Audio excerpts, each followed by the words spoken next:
Mummy, મારી દીકરીને તું તો સાચવી જ. મારાથી અધકેરી, પણ એક મા થઈને તેને છોડીને જવાની પીડા હું કેમ કરી સહીશ? અને જ્યારે મારા સાસરિયા કહે છે તેને લઈ જવાનું, હું કયા મોએ તેને તેડવા આવીશ? અને જો હું તેડવા આવીશ, તે મારી સાથે આવશે ખરી? મને પોતાની મા માનશે ખરી? અને જો માનશે તો માના પ્રત્યે જે દીકરીનો ભાવ હોય તે તેના મનમાં મારા માટે જાગશે? આવા તે કેટલાય સવાલો નિયતિના મનમાં જ ધરબાઈ ગયા અને ચોકડીમાં ગઈ. સામાન્ય રીતે દદુડી પડે એટલો જ નળ ખોલતી એણે આજે આખો નળ ખોલી નાખ્યો. ધડધડાટ પાણી વહી જતું હતું, જેના અવાજમાં તેનું ધીમું આક્રંદ દબાઈ ગયું અને મોં ઉપર આડેધડ પાણીની છાલકો મારી તેણે આંસુની ખરાશને નહિવત કરી દીધી. પણ એ બધીએ ખરાશ તેના સહજીવનમાં કાયમ માટે સમાઈ ગઈ. રેવામાં ડાહી પોતરીને મૂંગા મૂંગા જોઈ રહ્યા. નિયતિ નળ અધ ખુલ્લો છોડી ઘરમાં ગઈ અને ત્યાર થવા ઓરડાના બારણા વાસી દીધા. રેવામાએ ચોકડીમાં જઈ ખુલ્લો નળ તો વાસી દીધો, પણ પોતરીના મનમાં જે અણધારા વરસી રહ્યું હતું તેને રોકવા તો તે અક્ષમ હતા. મન વળીને બેઠકમાં જઈ પોતાની આરામ ખુરશીમાં શોભાવતા વિમળા વહુને સાથ દીધો. વિમળા વહુ રસોડામાં નાનકડા દોહત્રીને માટે ફળનો રસ તે વાટકીઓમાં ભરી રહ્યા હતા. તે આજ્ઞાકીત વહુના વેશે હડબડિયાટમાં ઘૂમટો ખેંચતા બહાર આવ્યા. બોલો બા. રેવામાએ જીવનમાં પહેલી વખત તેને પાસે બેસવાનો ઈશારો કર્યો. વિમળા વહુ ખચકાઈ. રેવામાએ ફરી ઈશારો કરી ઉમેર્યું, દીકરા આવ, બેસ મારી પાસે. વિમળા વહુની સાથે પાછળ ઓરડામાં પ્રવેશ કરતા રેવામાના એકમાત્ર પુત્ર મનોહરને પણ પોતાના કાન ઉપર વિશ્વાસ ન આવ્યો.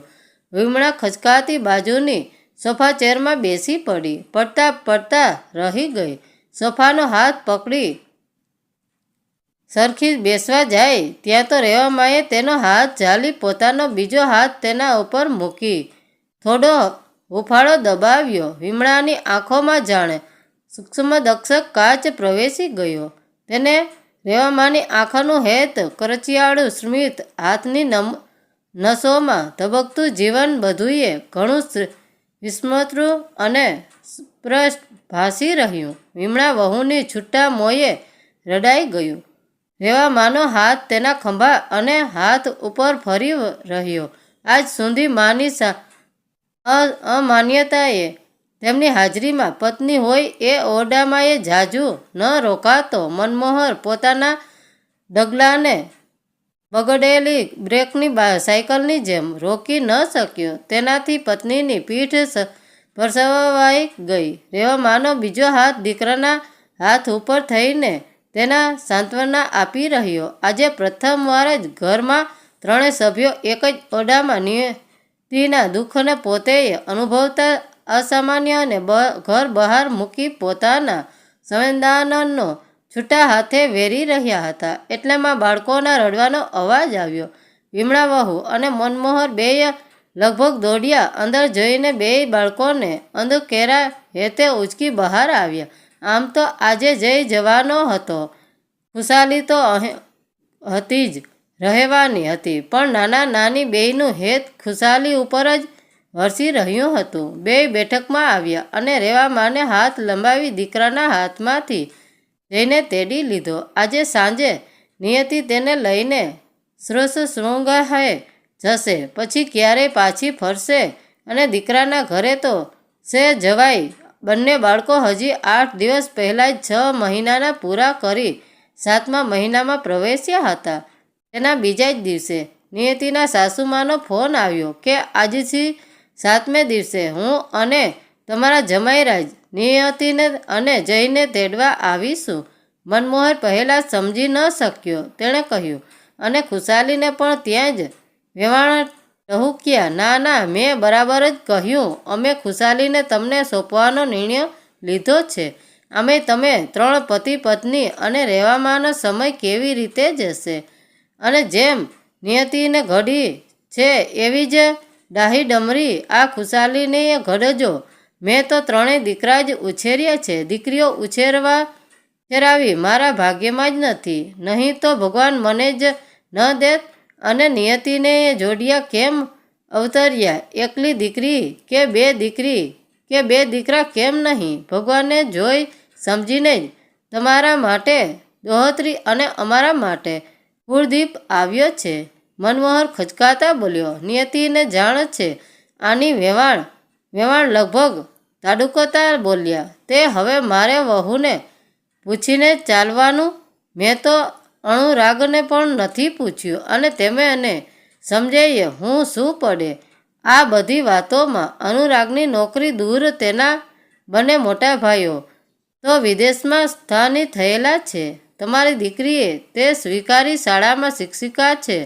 તે બે બાળકો સાથે અહીં લઈ આવું તો તમારી દીકરી મારી ચાકરી કરી કે હું એના છૈયાની? મનમોહરનું આટલું અપમાન તો ક્યારેય થયું નહોતું, પણ તેથી વધુ તો તેને દીકરીની પરિસ્થિતિ અને તેના નસીબમાં લખાયેલ વિયોગની આઘાત લાગ્યો. નાના વેવાણ, તમે જેમ કહો એમ જ થશે. જય માતાજી કહી એણે સામે છેડે ફોન મૂક્યા. પછી ફોન કર્યો. તે જાણે બળબડાતા તાપમાં ઉઘાડા પગે અને માથે ચાલીને આવ્યો હોય એવી કાતિહીનતા અનુભવવા લાગ્યો. તેની ત્રુટક વાતો સાંભળતા રહેલા રેવામાએ વિમળા વહુને સાથ દઈ પાણી મગાવ્યું. મનમોહર આખા 2 ગ્લાસ ભરી પાણી એક શ્વાસે જ ગડગડાવી ગયો. જાણે આખાએ રણની તરસ તેને લાગી હોય. સોફા ચેરમાં પીઠને થોડી જોરથી ટેકવી અને બંને ખંભા હથેળીઓથી દબાવ્યા. વિમળા થોડી ગભરાઈ, પણ રેવામાની હાજરીમાં પતિને પૂછીએ કેવી રીતે કે શું થયું છે? દીકરાના વાળમાં હાથ ફેરવવા રેવામાં ઝૂક્યા અને પૂછ્યું, મનમોહર શું કહ્યું વેવાણે? મારે તો એ મારી બેનપણીની દીકરી બહુ જ ડાહી, મારી જ આંખ આગળ મોટી થયેલી, તારી સાથે તો રમતી ને? હા માં, પણ હવે એ માત્ર વેવાણ છે અને હું દીકરીનો બાપ. મનમોહર નિસ્વાર્થ ભાવે અવાજે બોલ્યો. પછી મનમોહરે માંડીને વાત કરી. રેવામાની આંખમાં ક્રોધ સ્મિત આંસુની છારી બાજી ગઈ, પણ વિમળા ધીમે રહીને રસોડામાં સરકી અને ચોધારા આંસુએ રડી પડી. આ બધુંય બારણાથી ઓથી સાંભળી રહેલી નિયતિ જાણે ત્યાં આવી જ નહોતી એવી નિર્વાતાથી પોતાના ઓરડામાં જતી રહી, જ્યાં તેના ફૂલ ગુલાબી બાળકો નિશ્ચિત નીંદર માણી રહ્યા હતા. તેમની તરફ અમી નજરે જોઈ પછી નિયતિએ તેના ઓરડાની દિવાલે પ્રેમ અને શ્રદ્ધાની બિરાજમાન કરેલ મા અંબાના ફોટાની આંખોમાં જોઈ પૂછ્યું, માં તું એ સ્ત્રી છે, માં છે? શું મારા 2 બાળકોનો વિજોગ તે જ નક્કી કર્યો છે? માં કઈ મારો સુજાડ. થોડી વારે વિમળાએ તેને તંદ્રામાંથી જગાડી જમવા બોલાવી. મનમોહર બાળકોને પારણામાંથી બહાર કાઢી રમાડવા બેઠો. તેણે પત્નીને આંખના અણસારે કહી દીધું કે વેવાણની વાત દીકરી સુધી પહોંચાડે. વિમળાએ પણ તે જ રીતે પ્રત્યુત્તર વાળ્યો. કોળિયા પરાણે ઉતારી દીકરીને જોઈ માને આછો ખ્યાલ તો આવી જ ગયો કે દીકરીને આજની નવા જૂનાની જાણ થઈ ગઈ છે, પણ તેને મન મક્કમ કરી જાતે ખાતરી કરવા વાત માંડી. બેટા, તારા સાસુમાનો ફોન હતો. જમતા જમતા નિયતિનો હાથ થંભી ગયો અને તેણે માની લાલચોળ થયેલી આંખોમાં ભીની આંખે જોઈને કહ્યું, માં, મેં તમારા બધાની વાત સાંભળી લીધી છે. મને એ વાતનો ભરોસો છે કે તમે લોકો કંઈ જ નહીં કરી શકો. જે થાય એ થવા દો. વિમળા દીકરીની આટલી પ્રવૃત્તિ શ્રદ્ધાથી થોડી આભી બની ગઈ, પણ તે રસોડું આટોપવા લાગી. તેની આજે ભૂખ જ મરી ગઈ હતી. નિયતિ પણ માને એકે વાર આગ્રહ ન કરી શકી. પછીના 3 દિવસમાં રેવામાએ વિમળાની સાથે થઈ જિયાણાની બધી વસ્તુઓ ખુશાલી અને જય માટે ખરીદી. એક સાંજે બધું મનમોહને અને નિયતિને બતાવવા બેઠા તો મનમોહનથી બોલી જવાય, ખુશાલી માટે આટલા કપડાં એક સાથે કેમ ખરીદ્યા? એ તો આપણી જોડે જ રહેવાની છે. જેમ જેમ મોટી થાય એમ લેતા જઈશું. વિમળાએ નિસ્વાર્થભર્ય સ્વરે કહ્યું. વેવાણ એમ નહીં કહે કે જીયાણું બચાવ્યું. રેવામાએ ઉમેર્યું, દાગીના પણ બેયના જ લીધા છે. પરમ દિવસે સાંજે નિયતિ ઉપર જમાઈ રાજાનો ફોન હતો. કહેતા હતા કે વેવાણે બંને બાળકોના દાગીના સાથે લઈ જવા કહ્યું છે. ત્યાં તેમને સમજવામાં બતાવવા પડે છે ને. મનમોહર સમસમી રહ્યો, પણ નિયતિના રડમસ ચહેરાને અને બેય બાળકોની ભોળી મુદ્રાઓ જોઈને તે કંઈ જ ન બોલ્યો. બીજા દિવસથી ચારેય જણ એમ ડોળ કરતા કે બધુંય બરાબર છે અને બાળકો સાથે વધુને વધુ સમય વિતાવતા. આમ કરતા આજે એ દિવસ આવી પહોંચ્યો જ્યારે નિયતિ અને જયને તેડવા અનુરાગ અને તેની મમ્મી આવી રહ્યા હતા. નિયતિ જ્યારે પોતાને શાંત રાખી શકી ત્યારે તેણે રેવામાને પોતાના ઓરડામાં આવવા સાથ દીધો.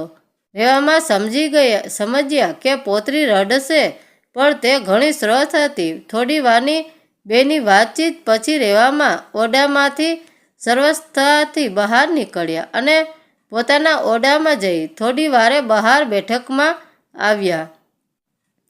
વેવાણ અને જમાઈ રાજાએ ઘરમાં પ્રવેશ કર્યો. વેવાણે જઈને લઈ ખૂબ રમાડ્યો. પછી ખુશાલી તરફ નજર કરી કહ્યું, આને બહુ માયા લગાડતી નથી, પછી તમને હેરાન કરશે. એમણે અનુરાગને પણ આંખને પલકારે બધી દઈ ધરાર ખુશાલીને તેડવાએ ન દીધી. મનમોહર અને વિમળાનું મન સાવ ભાંગી ગયું, પણ દીકરીના મુખે સુખી એમ માની બેય ચૂપ રહી ગયા. જમીને આરામ કરી સાંજે 4 વાગ્યે નીકળવાની તૈયારી કરતા વેવાણે મનમોહનને કહ્યું, નિયતિને 2 દીકરા હોત તો સારું. આ મારે અનુરાગને બે ભાઈઓ છે, એકબીજાની ઓથ રહે. મનમોહન ફીકું હાસ્યું વેર્યું. વેવાણના કહેવાથી વિમળાએ દીકરીને જઈને લઈ બહાર આવવા સાથ દીધો. ત્યાં નિયતિ હાથમાં ખુશાલીને તેડી બહાર આવી.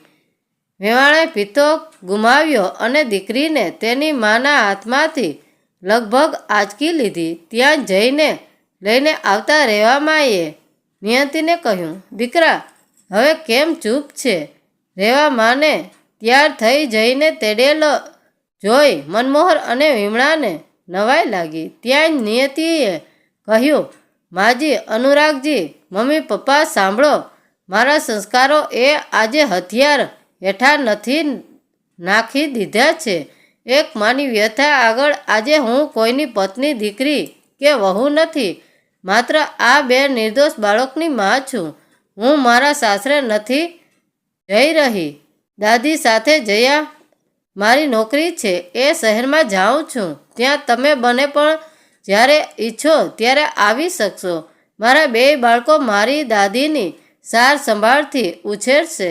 મારી બહેનપણી જે મારી સાથે જ નોકરી કરે છે તેને કહી મેં એક ઘર ભાડે લીધું છે કામકાજ માટે. પણ એક બહેનને કહ્યું જેથી હું અને દાદી બાળકોનો પૂરો ખ્યાલ રાખી શકીએ. અમારી ટિકિટો પણ મેં ઓનલાઈન કરાવી લીધી છે. હું આર્થિક રીતે પગભર છું, તેનો મને સંતોષ છે. અભિમાન નહીં, પણ જ્યારે મારા બાળકોના પિતા અને દાદી જ તેમને વિખૂટા પાડવાની કોશિશ કરે, જેમને આ અંબાએ જાતે જ સાથે આ પૃથ્વી ઉપર સાથે મોકલ્યા છે, એમને પ્રભુએ જ કાયમી સાથ આપ્યો છે, તેને આપણે કેમ કરી વિખૂટા પાડવા? બીજે એક વાત અહીં ઉલ્લેખનીય છે કે મારી નોકરીના સ્થળે જ અનુરાગજી બદલી કરાવી રહ્યા હતા, પણ મારા સાસુએ જ તે રોકાવી દીધી. અનુરાગજી 2-3 અઠવાડિયે થાકીને ક્યારેક તો બહારનું ખાઈ બીમાર પડીને આવે. હું એમાં ન બોલી. અનુરાગજીએ પણ એમ જ કહ્યું કે જવા દે, મમ્મીને નહીં ગમે. જયા સામે ચાલીને દીકરા અને વહુને, બે જોડિયા બાળકોને વિખુડા પડતા હોય અને આનાથી સાવ નાની અખૂબ દીકરીને માંથી વિખૂટી પાડતી હોય ત્યાં મારે જવું જ નથી.